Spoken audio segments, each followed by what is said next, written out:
What's up guys? So in today's video I wanted to kind of go over the bottom side of the 240SX project and answer a bunch of questions. I had a bunch of questions about it come through on Facebook about, I think specifically the 4L80E transmission and how it fits. And I don't think that's a very common transmission to put in this chassis. So a lot of people were curious about how it fits and what needs to be modified and so forth. So instead of answering everybody's questions individually, which I did actually already, but in addition to that, I think it would be good to just make a video over that and cover that and how I've mounted everything else under here and just go over the bottom side of the car. So I thought, yep, let's just put it up in the lift and possibly make a video that covers a whole bunch of people's questions all at once.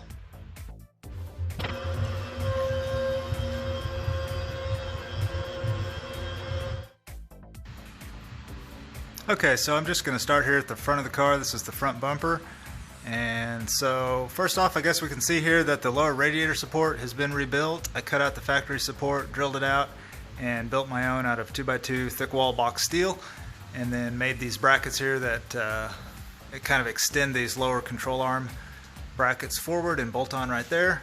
And the reason I did that was so that I could move the radiator forward and have a lot more clearance for the fans, between the fans and the engine. So basically the radiator has been moved forward about 3 inches due to all that work. And that made room for these two beastie fans. These are Meridyne 3-inch thick by 12-inch fans, super beastie fans. Highly recommend Meridyne 12-inch fans. And here's my crossover pipe here. So I'm using a Corvette. I think they're C5 manifolds. You'd have to Google that and make sure, or I'd have to Google that to make sure to see if they're C5, but I think that's the generation of Corvette those manifolds are. And then I built this Y pipe that comes together, merges together right here, and then let's see if I can get up here a little closer. Merges together right there, and then goes up and feeds into the turbo. So that's kind of the exhaust system. These are Corvette motor mounts. The rubber isolators are Corvette, and then the aluminum brackets are Corvette.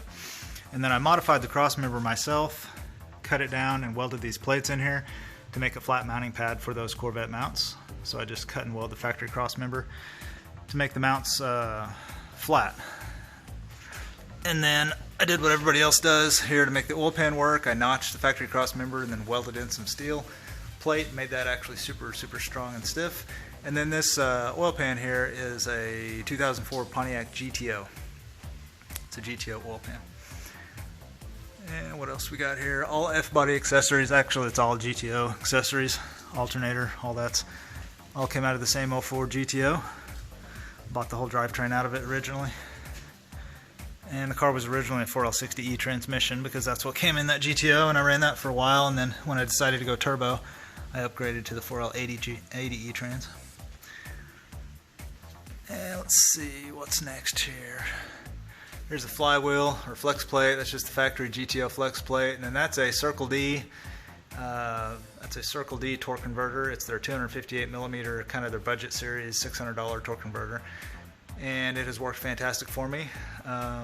It's a 3200 RPM stall, and I hold on the line at 3800 RPM on the two-step, and I've built as much as 16 psi on the line with that torque converter, and I get less than 10% slip all the way through a pass. So I'm very pleased with that torque converter, even though it's a low-end one, and it's probably not the most ideal one ever. It really does well for me, and it drives nice on the street too. What else? Okay, the exhaust here. We've talked about that in previous videos, but I've never showed it from underneath. So it's a 4-inch downpipe coming off the turbo and snaking down between the frame and the engine right here. And then it feeds into this valve right here. And this is a cable actuated throttle body that I'm using as a loud valve. So I pull a lever in the car and this throttle body opens up and all the exhaust can dump out right here through the side pipe, screamer pipe right there. But when that valve is closed, none of the exhaust can get out there, and it's all forced to go out this side of the merge, which is a 3-inch section here. And so it's a 3-inch exhaust all the way back that I built. Flex pipe. This is a ISIS brand catback, or ISR I think they're called now, for obvious reasons. And so this is all just a 3-inch exhaust. So when the loud valve is closed, the whole system breathes through a 3-inch muffled exhaust, and it's quite quiet, very livable. And then when the valve is open, it's obviously louder, of course, but it's actually very tolerable even with the valve open. You can drive around with that thing open and it's not too bad at all. What else we got here? Here's my flex fuel sensor. It's mounted right there. Everything's pretty dirty under here. I drove through something and splattered mud or something everywhere. Here's my fuel pressure regulator. It's just an eBay special, $30 deal, I think. And I'm not real happy with my fuel pressure on the logs. It's kind of jagged and it seems to drop out a little bit now and again. So that's next up on the list to get replaced. Either going to do a radium direct fuel mount regulator or just an aeromotive replacement for this unit here, which is what this is probably a copy of. All my fuel lines are these hard plastic lines with GM fittings. I bought a kit so that I could build these fittings out and work with this line. I actually really like that stuff well. It's -6, so it's 3/8 hard line, so it can handle quite a bit of horsepower. But I may, when I do the regulator upgrade, I may replace all this line with -8 steel braided line or something. Haven't decided yet. Here's a Holley. I think it's a 10 micron fuel filter. Can't recall if it's 10. What does it say? Yep, 10 micron fuel filter after the fuel pump, which is what everybody says you need. And then just basic fuel lines going back to the tank, and in tank is 2 Walbro 450s. So I got plenty of pump for pretty much anything I'm going to want to do. Okay, trans fitment in the chassis was a big question a lot of people asked about. Everybody wanted to know what you had to do to the car to make a 4L80E fit. Well, I did it all when I put the 4L60E in, and it's the same amount of work for 4L80. And maybe you can see what I did. I basically just took a 5-pound sledge and took my time and just massaged this dude out bigger and bigger and bigger until this bell housing could fit. And it wasn't hard. Like, I had to massage it all the way back to about the first seam right there. That's the chassis seam right there. It runs up and around. And so from there forward, you got to massage with a hammer and stretch the metal out. See if we can see anything on this side. Not a whole lot, but it's the same thing on this side as the other side. You're just massaging with a hammer to make that metal stretch, and it's really no big deal. And then I think I massaged quite a bit right here as well for the shift selector rod, so I could have some clearance right here. So I've massaged this metal out with a hammer. Not a big deal, easy stuff. And so the shift selector arm goes up instead of down. This arm normally would hang down, but I flipped it around so it goes up, and then the shift rod goes backwards to this clevis pin and then up to the floor shifter. So all this had to be custom bent. That bend up there in the black floor shifter bar, I had to put that bend in it, and then all the bends in this shift rod were custom, and that was quite a difficult project to get all those bends exactly where they needed to be to clear everything, but it was doable. And I've got a front speed sensor here still installed, and I've got the rear speed sensor back here installed, so I have the ability to measure torque converter slip now because I have both speed sensors hooked up and logging through the Megasquirt, so I can see if the torque converter is slipping at all. So that's that. And then what else? The next thing I had a lot of questions on was the trans cross member.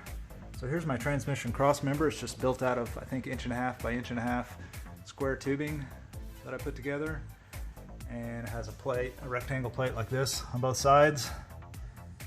One there and one there.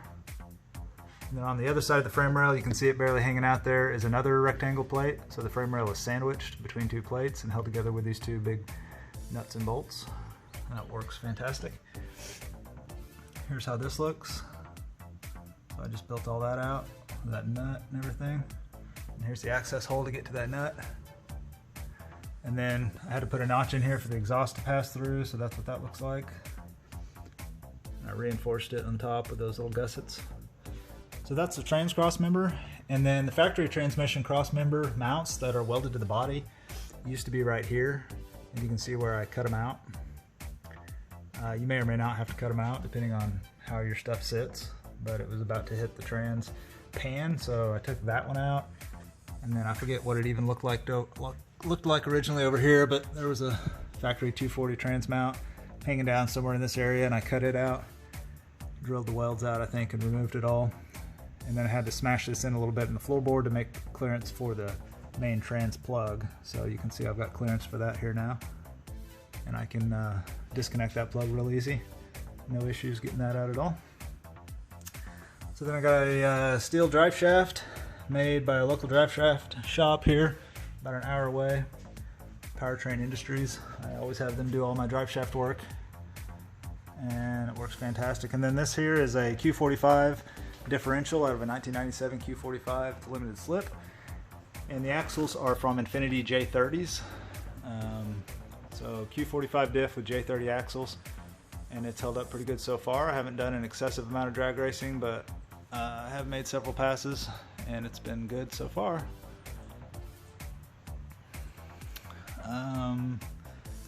Got IDS coilovers, front and rear on this car.